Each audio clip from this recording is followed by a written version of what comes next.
Welcome to the BA Coaches Show, where we talk all things Nebraska sports all the time. Interviews, breakdowns, rants, and more. Expect it all from the Nebraska diehard, Coach Ben Audi. Make sure you click the like, subscribe, or follow button and enjoy this conversation about our beloved Nebraska Cornhuskers.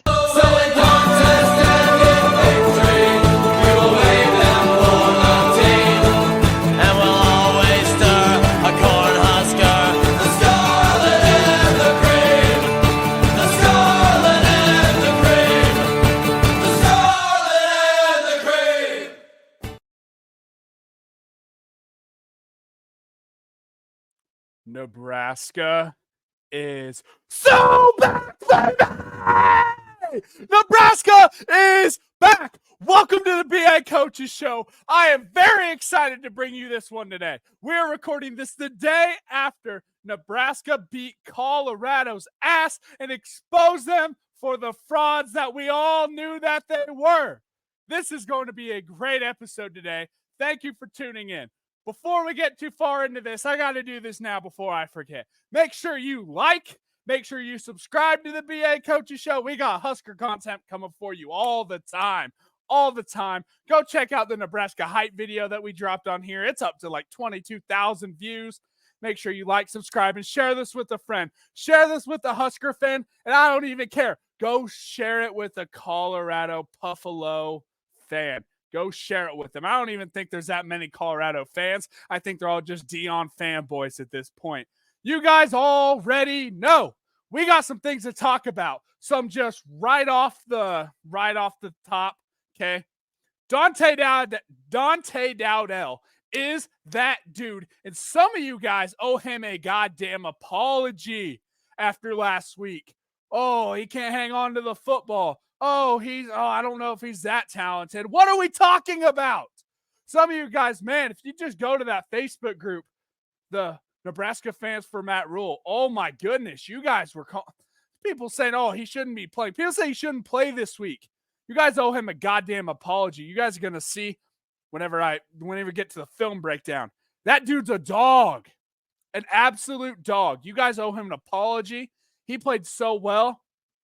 Did you guys really expect the whole season without a single fumble? Like, my Lord. Just because we haven't played, that's not the way to handle it.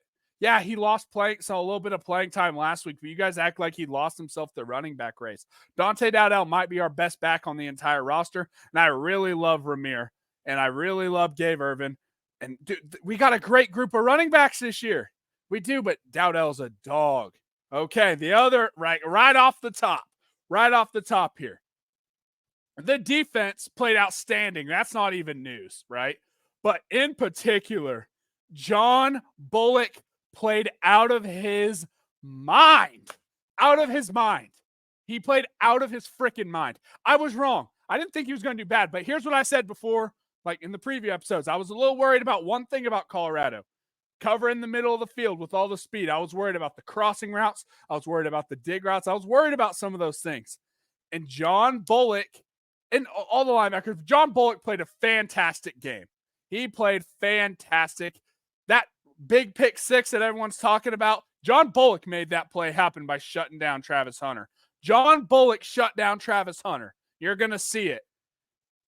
I got a couple little nitpick negatives, right? The conservative nature in the play calling in the second half, I think even Matt Rule would agree that wasn't good. Right? I don't love not scoring anything in the second half, but I understand some of it of like, hey, because I was listening to the Cornhusker counseling things with the no block, no rock guys, and I agree with a lot of what they said. Like, I was texting Mike earlier, and I kind of agree. Like, hey, Marcus Satterfield, like, hey, we kind of got to figure some things out, but like, I don't know, man. I don't love it, but I also understand, like, would you rather us throw 3 passes, waste 20 seconds off the clock, and then punt them the ball right back?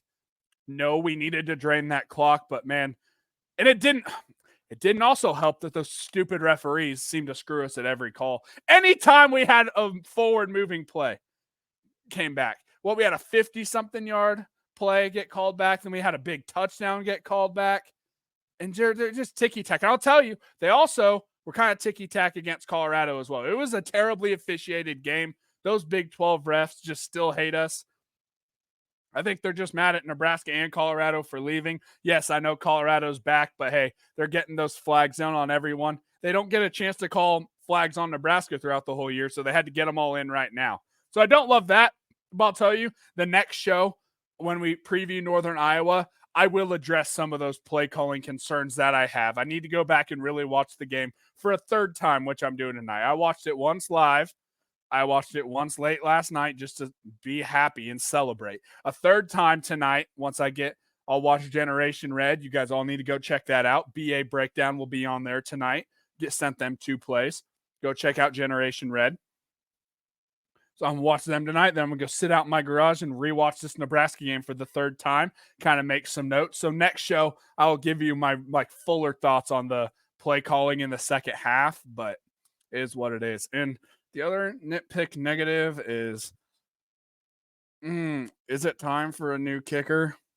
I hate to say it. I've been an Alvano defender, but I don't know, man. It's not looking good.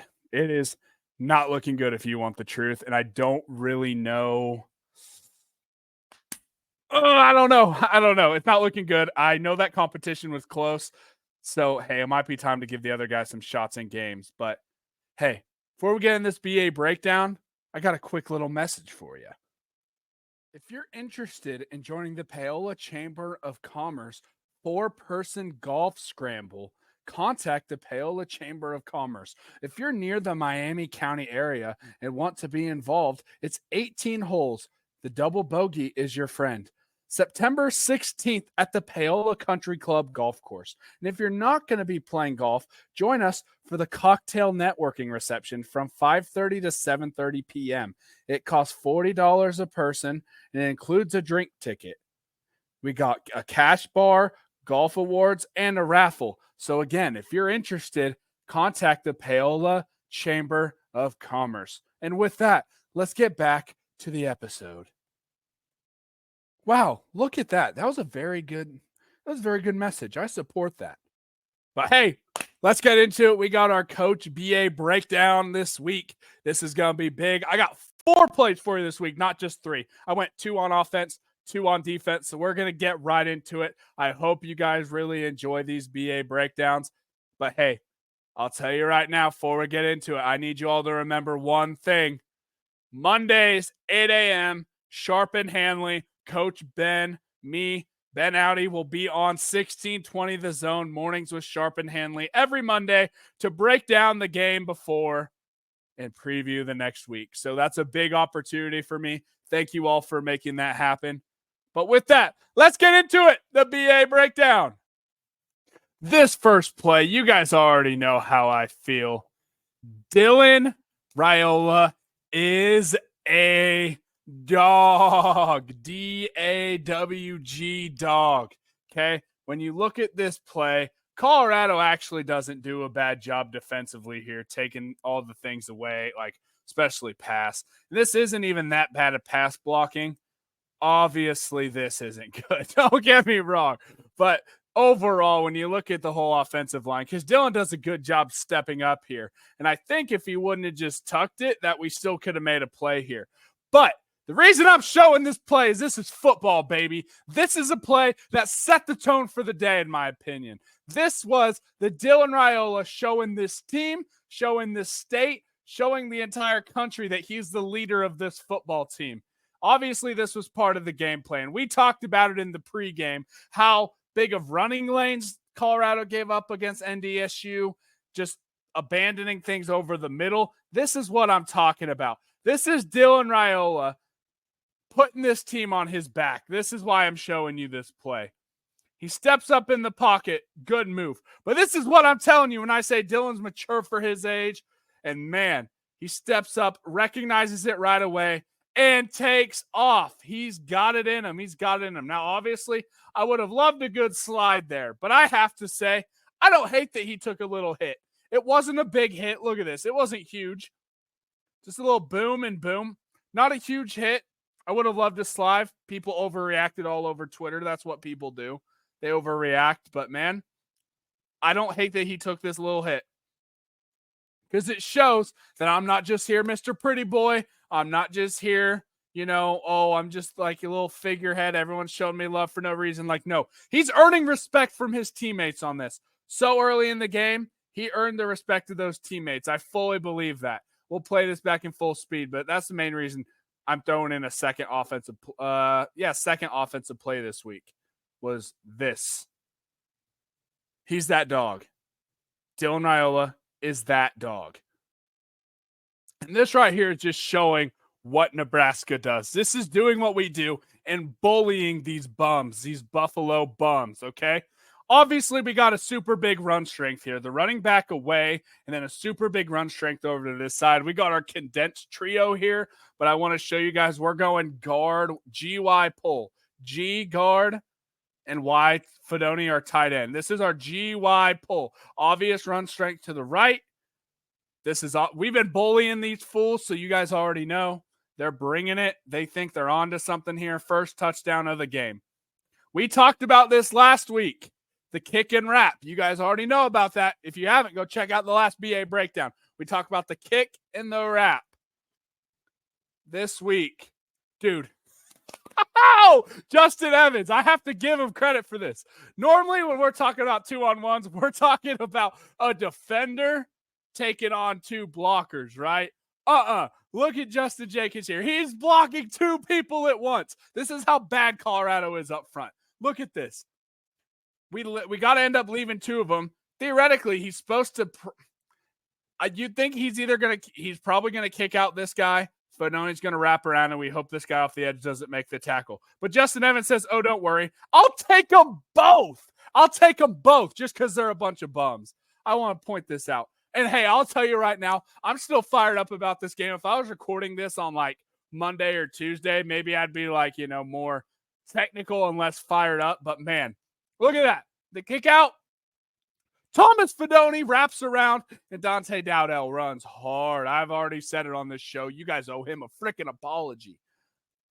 He runs hard. He's a great player. But the other person I want to point out, Bryce Benhart. I saw a bunch of you bums on Facebook and Twitter talking about him last week, saying he's not that much improved.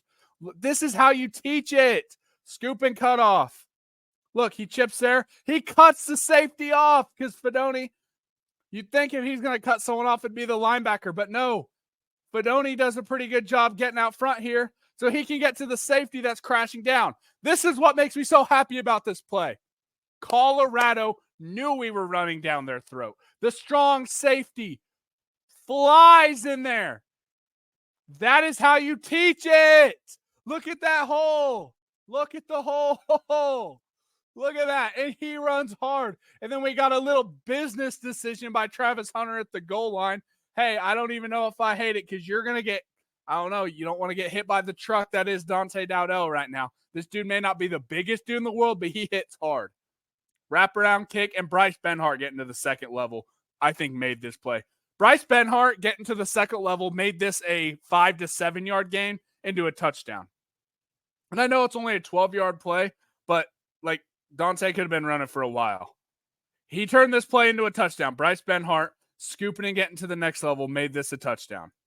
I love this. I love this. I love this. I love this freaking team. I love this freaking team. We bullied these fools up front yesterday. We bullied them up front. Touchdown, Nebraska. All right, so you guys already know I have to show this defensive play. This has to be the defensive play of the week. We all know what happens here.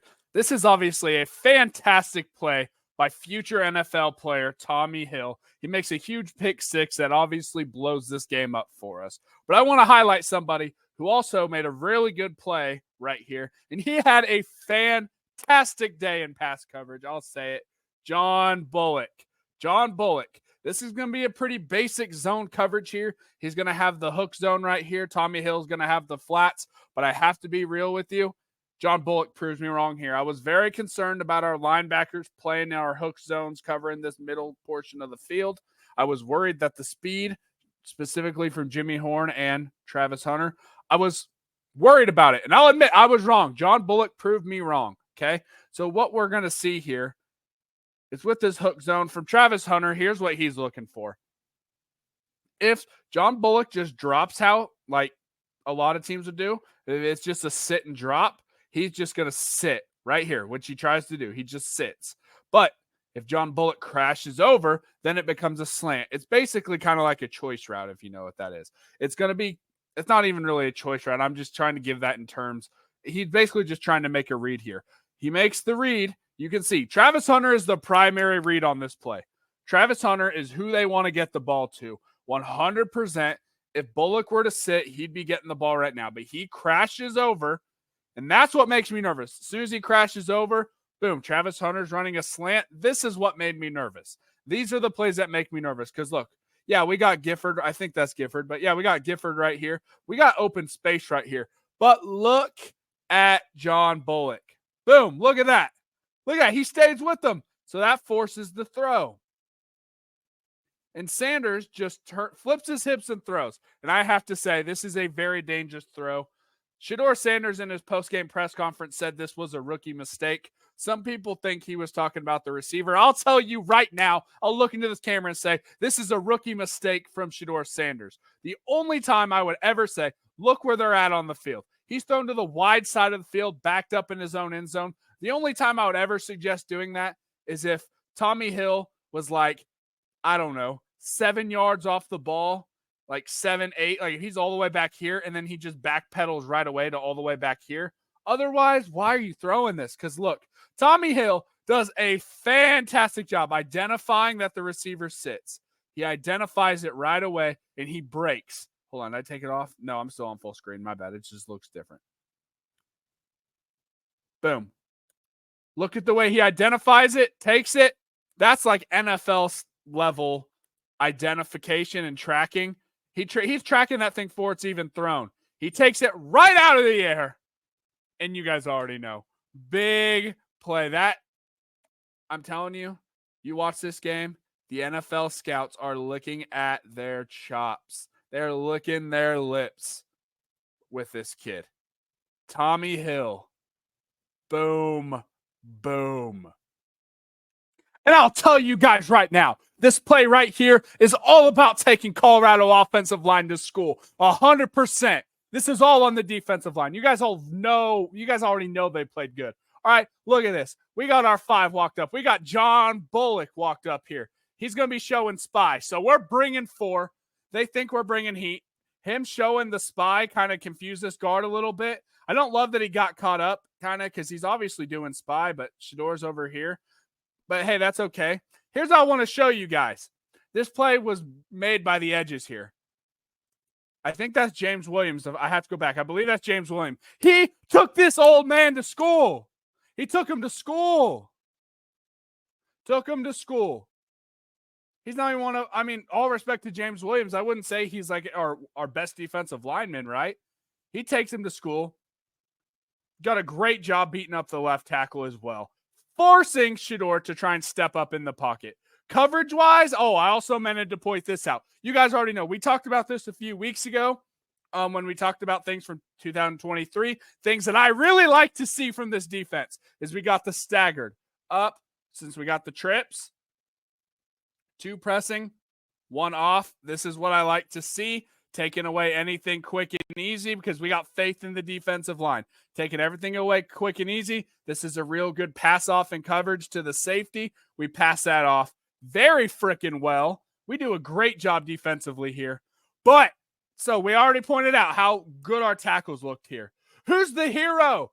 Obviously, the tackles do a great job. But when you look at this, oh boy, we got ourselves a running lane here. Because we're taking away the passing game pretty good. We got ourselves a running lane.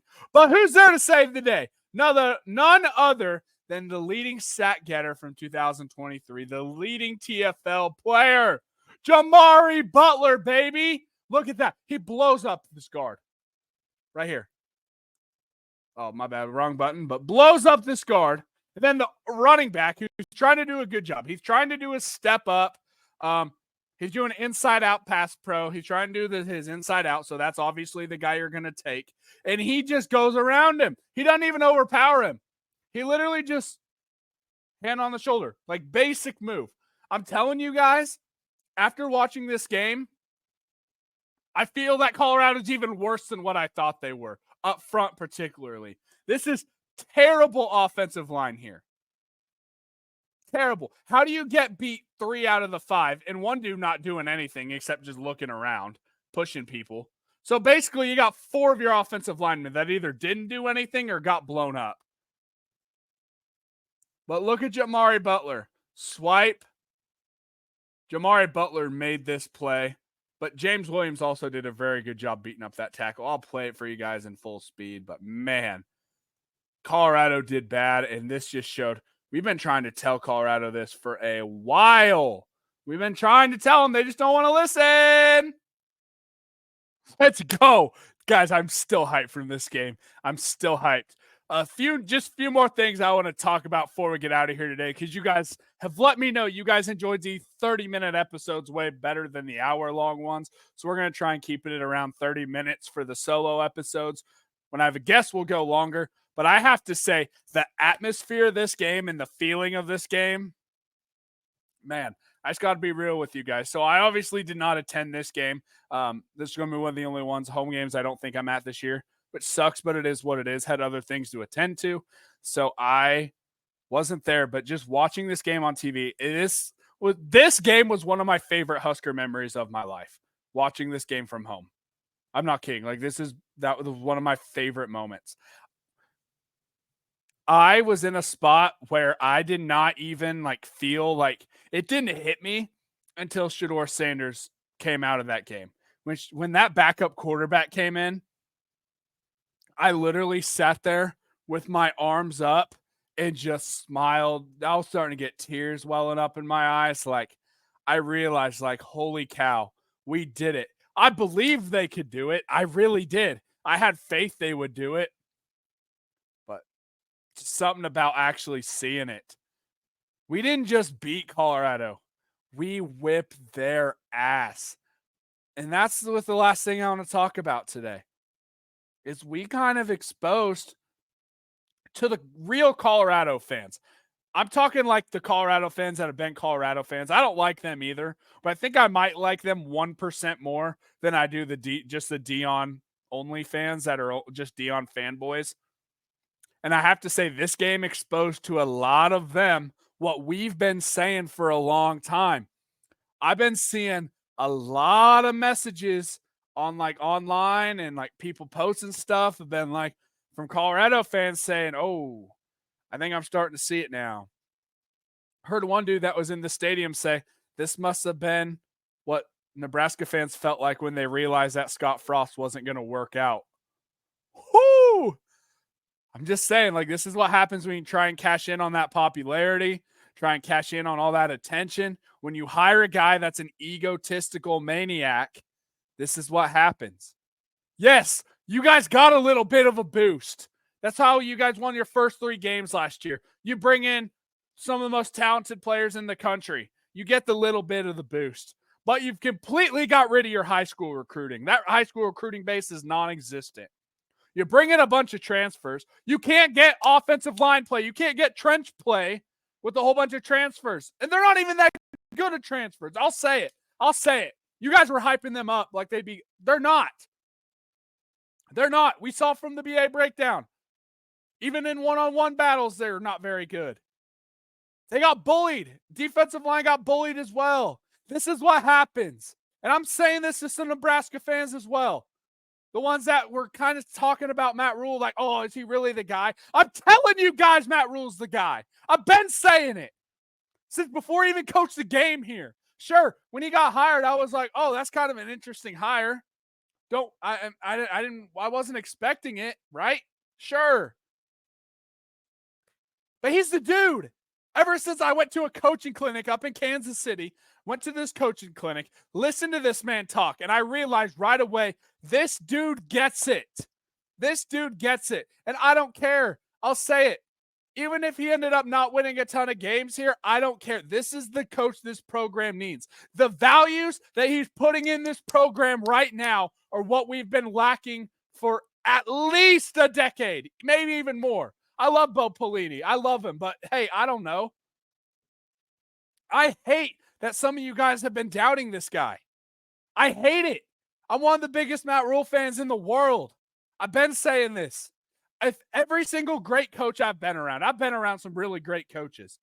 he has aspects from all of them. And I'm not saying he got it from or they got it from him. I'm just saying hey, this dude puts a big emphasis on this. He does this really well. Oh, this dude puts a really big emphasis on not turning the ball over. This guy puts a really big emphasis on team building and culture building.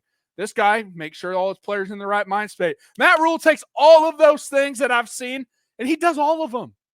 I'll tell you right now, when I become a head high school football coach, which that's been my dream since I'm a little kid. I'm 24 years old. I haven't got there yet. But I'll tell you right now, I am stealing a lot of things from Matt Rule because how good he is. Again, whether he ends up winning national championships here or not, I don't care. Matt Rule is a fantastic football coach. The values that he has in his program, his core values in this program are what this team needs. 100%. Matt Rule is also kind of a proven winner at the college level. So all you guys doubting him off year one, I don't understand. I keep doubting this man.